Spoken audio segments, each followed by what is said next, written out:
Day one of the budget build. Let's tear this thing down and see what we've truly got.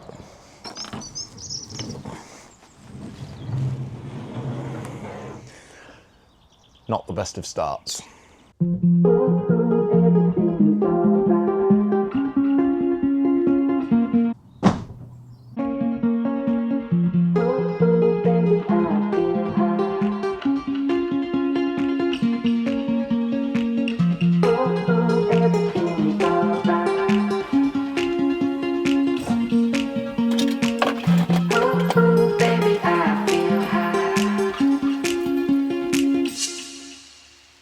Hottest day of the year so far. If I was a decent YouTuber, I'd probably have my missus here in a low cut top or on the thumbnail with her chebs out. But unfortunately, she's not here and all you've got is me. Because sex sells. Building up a pile of keep and discard. I'll probably just buy all new plastics, is what someone would say if they weren't doing a budget build. Gonna keep everything unless it's broken, and sometimes if it's broken I may have to keep it. Seats, they're the old grey. I can take care of the plastics, change their colour and appearance, but most of that just needs a thorough clean. It's absolutely disgustingly filthy inside this van, but I've got to tell you, I am one happy boy because it is in such great condition. They have screwed through the floor, just straight through, but it's still absolutely solid. There is no signs of any kind of rust coming through. Let me sort the gimbal out.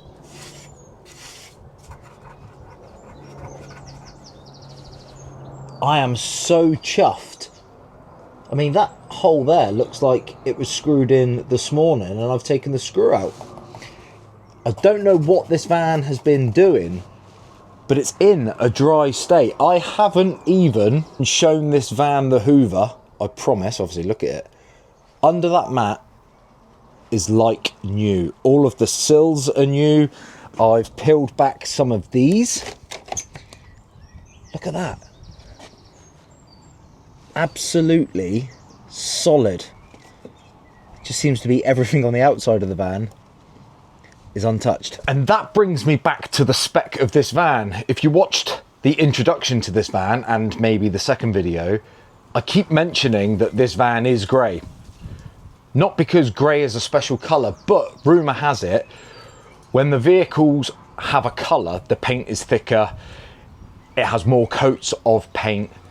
I believe a 16-year-old white van that has been treated the same way that this has, with not the highest amount of preciousness, that's a sentence, I promise, wouldn't be in such a great condition as this. I'm honestly blown away and I'm feeling really good about this. After editing and keep hearing myself say that I'm £13,000 into this van and I haven't done a thing to it, that's a little bit scary. But this base vehicle, short of a few cosmetic dings on the outside, I think it's really good. I'm really, really chuffed. What I'm gonna do, there are things that I want to take off. I'm taking care of the door cards. They're absolutely filthy, disgusting. But I don't want to lose time doing that today, just in case I don't have time to put the seat back in and this van is stuck here. So I'm going to get on with actually trying to clean some of this out.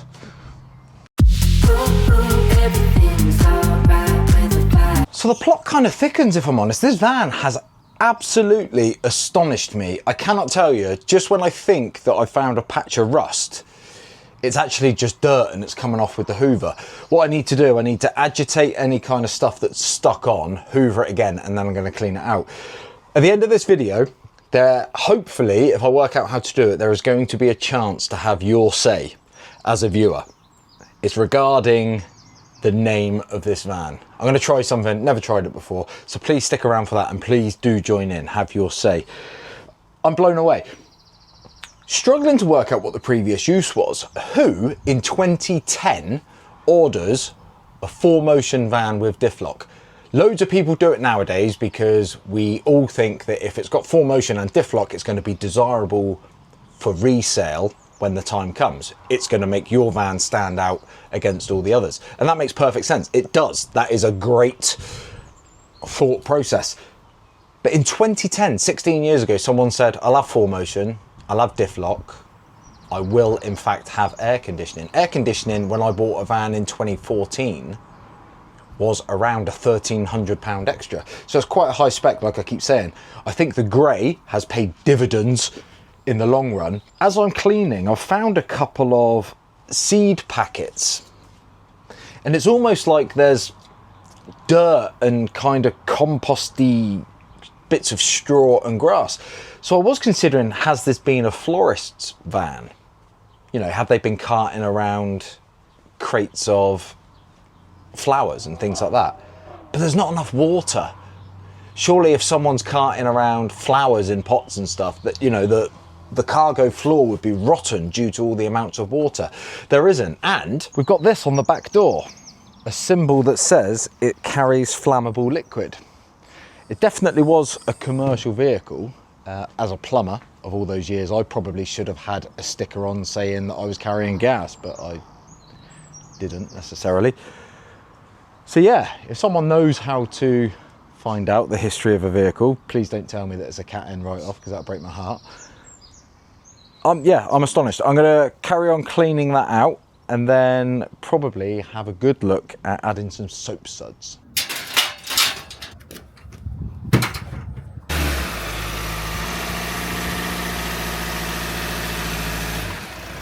I don't want you to be no slave. I don't want... But you can't blame a girl for trying.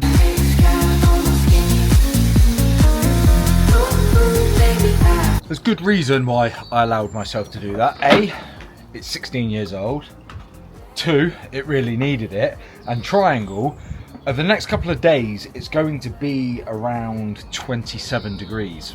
So any kind of water that's got into channels that we wouldn't love, it is going to dry out. I'm going to park the van in the field, probably open all of the doors, and by tomorrow, there will be no sign that I've ever done that. But I really wanted to see what was underneath, and to be honest, not one bit of paint has come off. Like, not one bit of paint on the inside of this van after 16 years is ready to flake off after having a bit of jet wash action, which I think is pretty cool.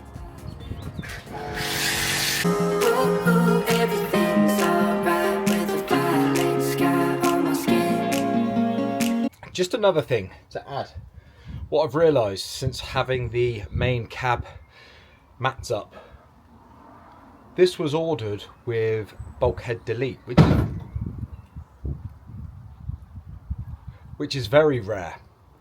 So when you have a bulkhead and you remove it, you've usually got things that you need to either lop off or holes, like threaded holes in the B-pillars. They haven't got that. And also there's a track that is welded to the floor where the cargo area becomes the cab area, and you usually have to grind them off. That isn't there, so that's seamless right the way through. So that is another thing that was ordered at factory, was a bulkhead delete, which is good for me because it's areas unvulnerable to rust, having them cut off, and it's one less job to do. Whew.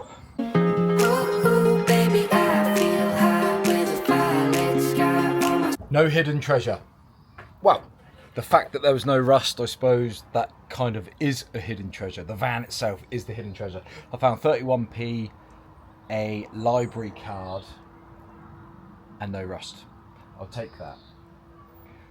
Just in case you didn't realise, I put it on the ramps so that the water would naturally run down and away from the electrics. I have been careful not to soak any kind of fuse boards that were under the seat and that kind of thing.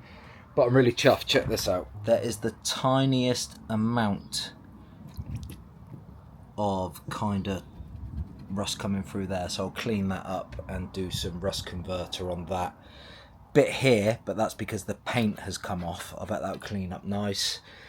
Nothing here scares me at all. There's a few patches like that I can take care of, but I genuinely cannot believe how solid this is. And I'm going to go out on a limb. Yeah, like things like that. You think, oh, there's a bit of rust in that corner.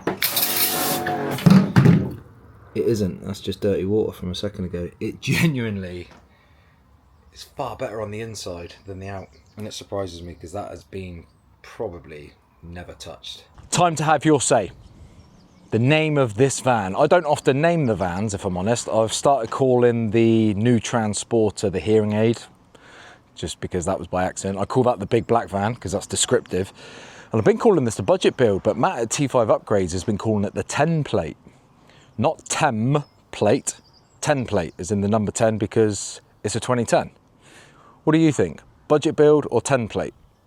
Time to have your say. Hopefully I can put some kind of interactive poll on the end of it. That'd be quite fun. Please do consider subscribing. Have you noticed I'm trying to have a bit more fun with this? There's going to be a bit more slapstick kind of thing going on. I'm not all the way there yet, but I'm just having a bit of fun. I do care about this, so don't think me putting a jet wash in there is because I just don't give 2 squirts for it, because I do. It's time and a place. I would never dream of doing that on the T7, for example. It would probably never run again, the amount of electrics in that van. Please subscribe once again. I would appreciate it, and it's free. If you're building your own budget build at home, on the way past the subscribe button, you will find a description of all of my partners, all of the people that I offer discount codes to. Check them out, save some money for yourself. See you next Tuesday.